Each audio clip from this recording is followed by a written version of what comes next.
Hello दोस्तों,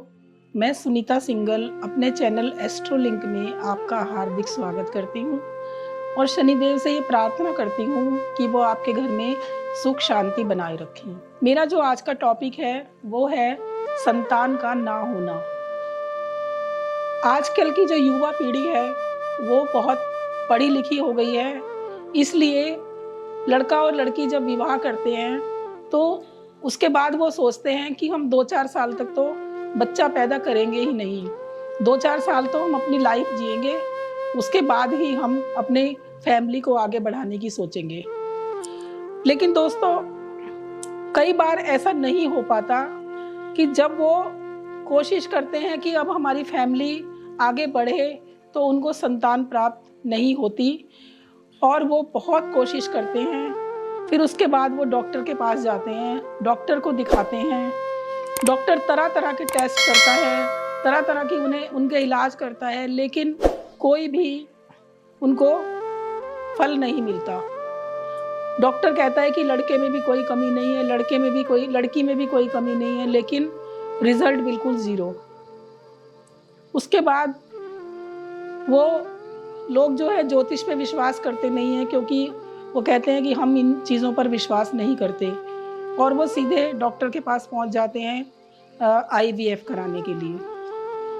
IVF के नाम पर डॉक्टर उनसे बहुत ही मोटी मोटी फीस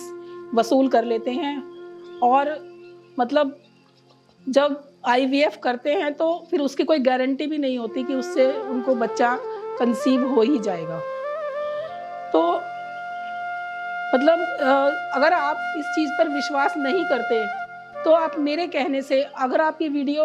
देख रहे हैं तो मेरे कहने से आप एक बार IVF कराने से पहले जो उपाय मैं आज आपको बताऊंगी, आप उस उपाय को कर लेंगे तो शायद आपको ये जो कृत्रिम फर्टिलाइजेशन है, IVF है, ये आपको कराना ही ना पड़े। तो दोस्तों, एक छोटा सा उपाय है, आप उसे ध्यान से सुन लीजिए। ये उपाय अगर पति पत्नी मिलकर करें तो ज़्यादा अच्छा रहता है, उसका जो रिज़ल्ट आता है वो बहुत ही अच्छा आता है। लेकिन कई बार जो पति होता है वो नहीं मानता है इस चीज़ को, लेकिन पत्नी मान लेती है क्योंकि वो इतनी परेशान हो चुकी होती है कि वो सब कुछ करने के लिए तैयार हो जाती है। तो अगर आप ऐसा करना चाहती हैं तो आपको क्या करना है कि जो महीने में जो चौथ आती है, चौथ वाले दिन आप घर के किसी भी स्थान पर, जो आपके घर में सबसे अच्छी जगह हो, जहाँ पर खुली हवा हो, अच्छा वातावरण हो,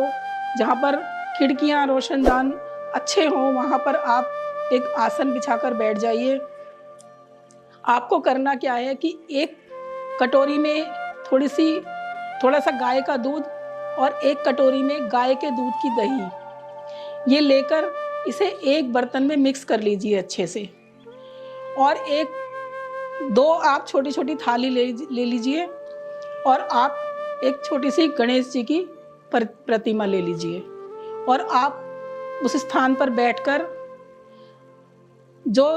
थाली है उसमें गणेश जी की प्रतिमा को स्थापित कीजिए और चम्मच से वो जो मिश्रण आपने दही और दूध का बनाया था वो धीरे धीरे गणेश जी के ऊपर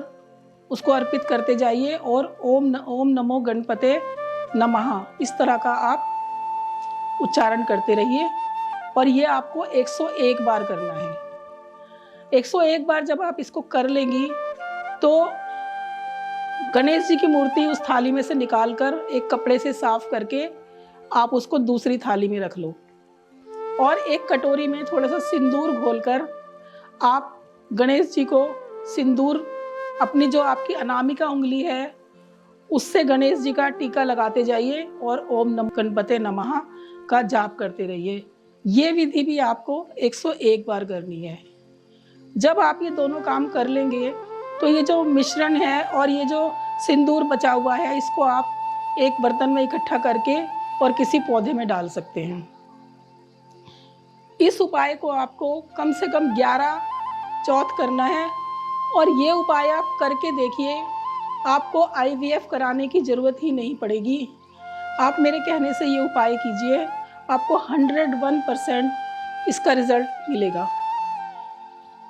अगर आपको ये वीडियो पसंद आई हो तो इसे लाइक कीजिए, मेरे चैनल को सब्सक्राइब कीजिए,